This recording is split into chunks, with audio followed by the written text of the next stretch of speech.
ఆనాడు ఏప్రిల్ 27వ తేదీ 2001న కేసీఆర్ గారి నాయకత్వాన ప్రారంభమైనటువంటి తెలంగాణ రాష్ట్రాన్ని సిద్ధించడం కోసం నిర్దేశిత లక్ష్యంతో మొదలైనటువంటి ప్రస్థానం టిఆర్ఎస్ ప్రస్థానం 14 ఏళ్ల ఉద్యమం తర్వాత దాదాపు 10 ఏళ్ల పరిపాలన తర్వాత ఇప్పుడు రజతోత్సవ వేడుకలకు సిద్ధమవుతున్నది.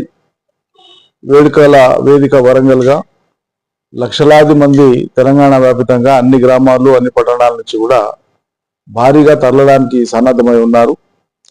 చాలా ఉత్సాహంతో ఉన్నారు. మండు టెండర్ని సైతం కాదని స్వచ్ఛందంగా భారీ స్థాయిలో ఈ సభను విజయవంతం చేయడానికి అందరూ కూడా సన్నద్ధమై ఉన్నారు. ఈ సందర్భంగా తెలంగాణ ప్రజానీకానికి నేను హృదయపూర్వకంగా శుభాకాంక్షలు తెలియజేస్తున్నాను. ఎందుకంటే ఒక ఉద్యమ సంస్థగా ఆవిర్భవించినటువంటి సంస్థ తదనంతర కాలంలో రాజకీయ పార్టీగా రూపాంతరం చెంది పరిణతి చెంది లక్ష్యాన్ని సాధించి ప్రభుత్వాన్ని ఏర్పాటు చేసి ప్రజలకు పాలనలో భాగంగా అభివృద్ధిని సంక్షేమాన్ని అందించి ఈ రాష్ట్రం యొక్క ఖ్యాతిని భారతదేశంలో అగ్రభాగాన్ని నిలబెట్టింది. ఈరోజు అన్ని ప్రామాణిక సూచికలలో తెలంగాణ ఇవాళ టాప్ పొజిషన్లో ఉంది. తెలంగాణ 9.5 ఏళ్ల తర్వాత బీఆర్ఎస్ అధికారం కోల్పోయి కాంగ్రెస్కి అధికారం దక్కినాడు ఈ దేశంలో నంబర్ 1 రాష్ట్రంగా అన్ని ప్రామాణికతలతో నంబర్ 1 రాష్ట్రంగా మనం తీర్చిదిద్దినాం.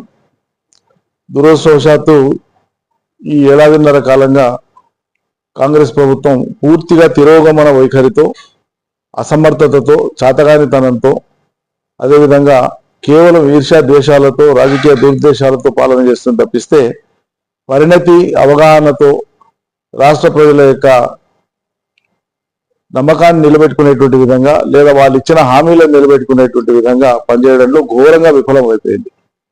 అందుకే ప్రజలలో ఎనలేనటువంటి అసంతృప్తి, అసహనము, వ్యతిరేకత వీటన్నింటికి మించి తీవ్రమైనటువంటి ఆగ్రహము, కసి ఈ రాష్ట్ర ప్రభుత్వం మీద ఉంది. ఇన్నేళ్ల ప్రజాస్వామ్య దేశంలో బహుశా ఏ రాష్ట్ర ప్రభుత్వం మీద కానీ ఏ కేంద్ర ప్రభుత్వం మీద కానీ ఇదివరకు ఇంత తక్కువ సమయంలో ఇంత తీవ్రమైన ఆగ్రహావేశాలు ప్రజలు మొత్తం జనమంతా కూడా ఏకపక్షంగా ఈ భావనను కలిగి ఉండడము లేదా వ్యక్తం చేయడం అనేటువంటిది ఇది మొదటిసారి చూస్తున్నాం. ప్రభుత్వాల మీద కొంత వ్యతిరేకత ఉంటుంది, అసహనం ఉంటుంది, కొద్దిపాటి ప్రజలు ఆగ్రహం వెలిపిస్తారు సందర్భం వచ్చినప్పుడు. కానీ అనునిత్యం